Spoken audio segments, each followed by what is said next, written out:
Ang programang ito ay rated SPG. Striktong patnubay at gabay ng magulang ang kailangan. Maaaring may masiselang tema, lengguwahe, karahasan, sexual, horror o droga na hindi angkop. Nagawa ni RJ doon? Dahil magkita kayo? Hindi ko alam kung anong ginagawa ni RJ doon. Nagkataon lang talaga na nandun din siya. Sa tingin mo maginiwala ko sa'yo?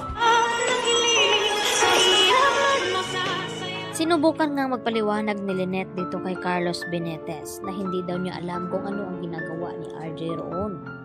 Dahil nagtanong nga itong si Carlos kay Lynette na kung ano daw ang ginagawa ni RJ doon. Kikita ba daw sila dito ni Lynette? At dito nga na sumagot si Lynette dito kay Carlos na hindi niya nga alam kung paano naroon itong si RJ. At ang sabi nga ni RJ dito kay Lynette na nanggaling nga dito siya sa presinto ng kapulisan upang itanong kung may update na nga ba dito sa investigasyon tungkol sa nangyari nga dito kay Don Pepe. At ito nga ay nakita nga ni RJ ito si Lynette na tila nawawala sa kanyang sarili. At kaya naman nilapitan niya ito. At dito nga dahil sa takot ni Lynette ay napayakap nga siya dito kay RJ. Kaya yun ang nadatnan dito ni Josa na naroon nga itong si RJ. At dahil tumawag nga itong si Carlos dito sa cellphone ni Lynette at itong si Josa ang nakasagot. At dito nga na ibinigay ni Josa ang address kung nasaan sila, kaya agad na pumunta roon itong si Carlos at nadatnan niya nga na magkasama itong sina RJ at itong si Lynette at Josa.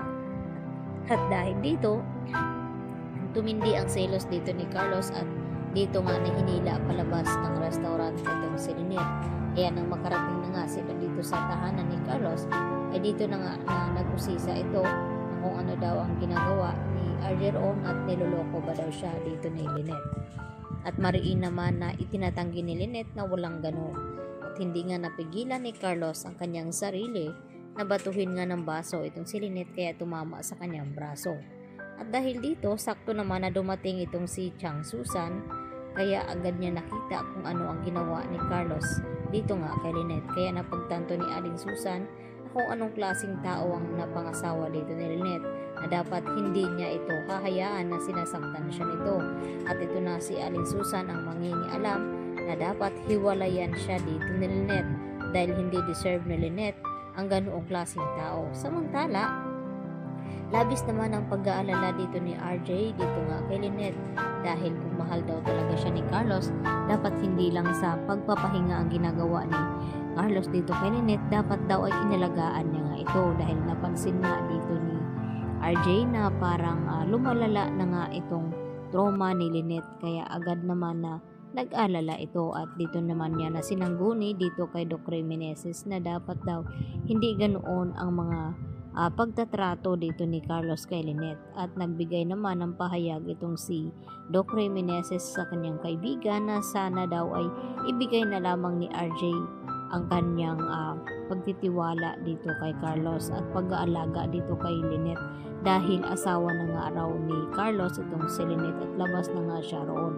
At gagawa naman ng paraan itong si RJ upang matulungan niya nga itong si Lynette na makarecover at makawala nga dito sa pagkatrauma dahil sa nakita nga dito ni Lynette itong si Dax at pakiramdam nito na parang kilala niya nga ang lalaki ito kaya bumabalik sa kanya ang mga nangyari sa kanya noon na nilooban nga sila dito ni Dax. Samantala, dito naman sa Eastridge, tira tumitindi rin ang init ng ulo dito ni Carlos Benitez kay Annalyn at napansin nga ito ni Mamang Pokwang na yun nga ang pakikitungo dito kay Annalyn na parang kakaiba nga at dahil nga sa ginawa daw ni Mang Pokwang ay dito nga tila hindi nagustuhan ni Carlos Benitez na parang ginagawa daw ang kanyang ospital ng charity at dapat tinuturuan daw ni Annalyn itong si Aling Pokwang kung ano ang dapat ginagawa ng neurosurgeon. At dito naman na sinabi ni Aling Pokwang kay Annalyn na wag daw pansinin itong si Carlos dahil simula daw ngayon ay magiging mabait na nga siya at pagtuon na ng pansin upang matuto. Yan po ang ating pakatutukan ngayong Lunes mga kapuso. Dito lamang yan sa Abot Kamay na Pangarap.